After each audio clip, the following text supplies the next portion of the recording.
नमस्कार दोस्तों, मैं विक्की वर्मा एक बार फिर से स्वागत करता हूं आपका हमारे इस चैनल पे। तो दोस्तों आज की वीडियो में बात करने वाला हूं केमिस्ट्री के बारे में। केमिस्ट्री 12th क्लास मैंने कुछ टेस्ट के क्वेश्चन बनाए थे सॉल्यूशन चैप्टर खत्म हो गया है, उसके टेस्ट के क्वेश्चन को आज मैं पूरा एक्सप्लेन करने वाला हूं। फर्स्ट क्वेश्चन दिया on the mixing of x and Y liquid. मैंने क्या किया, एक्स और वाई लिक्विड जो है उसे मैंने मिक्स कर दिया। एक्स और वाई मिक्स किया तो मेरा एक सॉल्यूशन बन जाएगा एक्स वाई का। इतना तो समझ आ गया।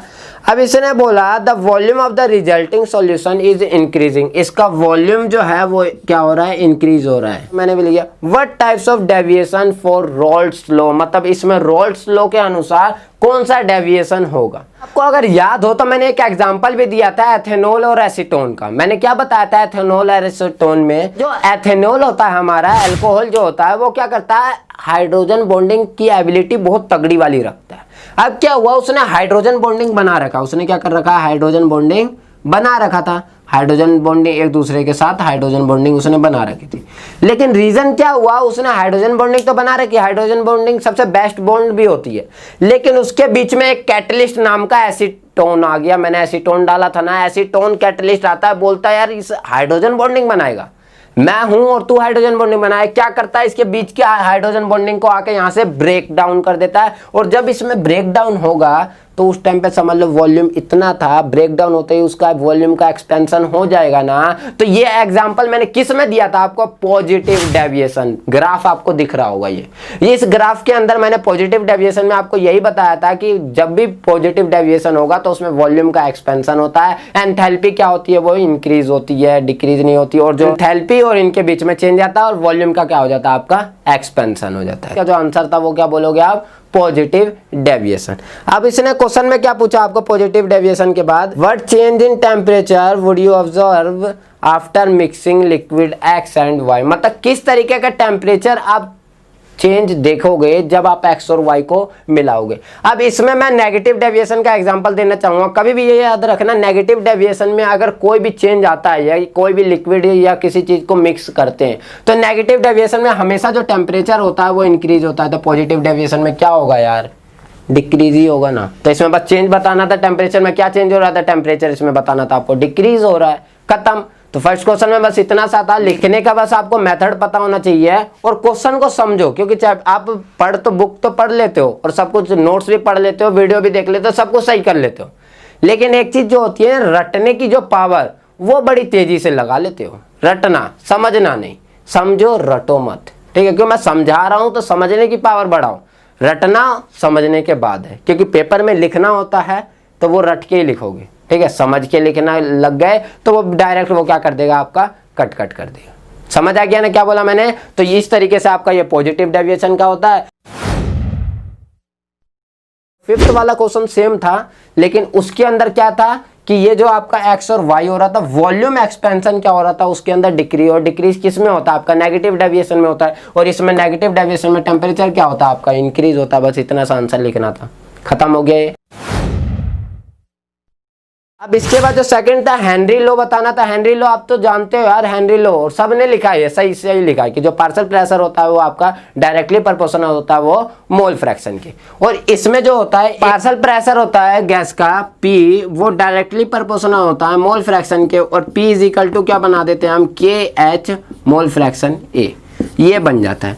अब इसके बाद क्वेश्चन में आपसे पूछा गया है why do gases always tends to be less soluble in a liquid as a, जब टेम्परेचर को रेज किया जाता है, बढ़ाया जाता है। मैंने एक क्वेश्चन इस पे बेस आपको जब मैं पढ़ा रहा था उस टाइम पे बताया था, the aquatic life is more comfortable in a cold weather.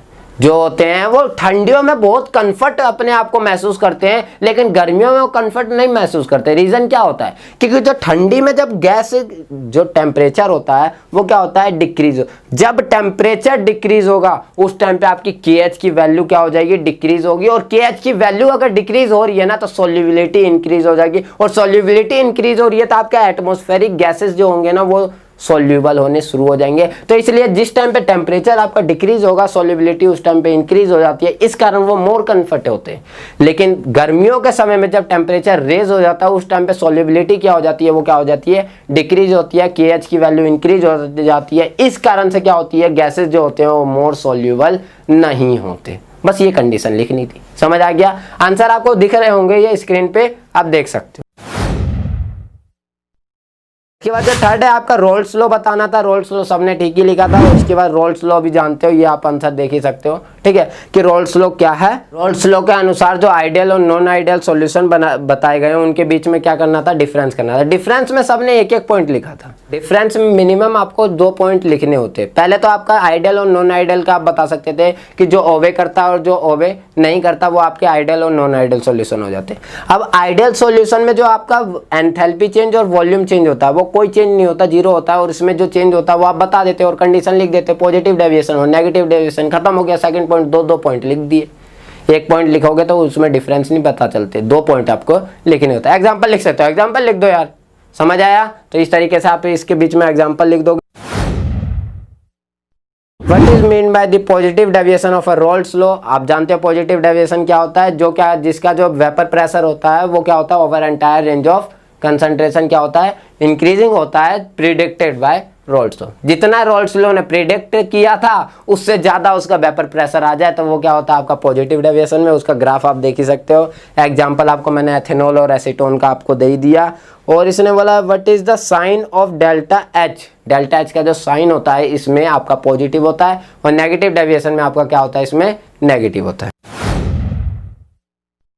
6 वाला है what is mean by the negative deviation. Same question है यार, ठीक है, तो ये इसके बारे में बताने की जरूरत नहीं है, आपने लिखा था, सबने ठीक लिखा था। रोल्स लॉ होता क्या है और रोल्स लॉ के बाद आपने इसका नेगेटिव डेविएशन के पहले क्या करना, इसका नेगेटिव डेविएशन के बारे में आप पूरा यहाँ पे एक्सप्लेन करोगे। एक्सप्लेन करने के बाद इसका एक ग्राफ आप ड्रॉ करोगे। ग्राफ जो मैंने बताया है वो ग्राफ ड्रॉ करना है और उसके बाद एक एग्जाम्पल देना है। ये पूरा इस फॉर्मेट वाइज लिखोगे तभी आपको पूरे मार्क्स मिलेंगे। 7 जो है, जो बहुत जनों ने ये वाला क्वेश्चन पता ही नहीं क्यों छोड़ दिया। Define the ideal solution and right 1 characteristics. Ideal solution क्या होता है, इसका 1 कैरेक्टरिस्टिक्स बताना था। तो आइडियल सॉल्यूशन तो जानते ही हो यार, जो ओवे करता है रोल्स लॉ को, आपका आइडियल सॉल्यूशन होता है। इसका एक ही कैरेक्टरिस्टिक्स होता है कि एंथैल्पी और वॉल्यूम कोई भी चेंज इसमें नहीं होता। ये इसका कैरेक्टरिस्टिक्स प्रॉपर्टी है, खत्म।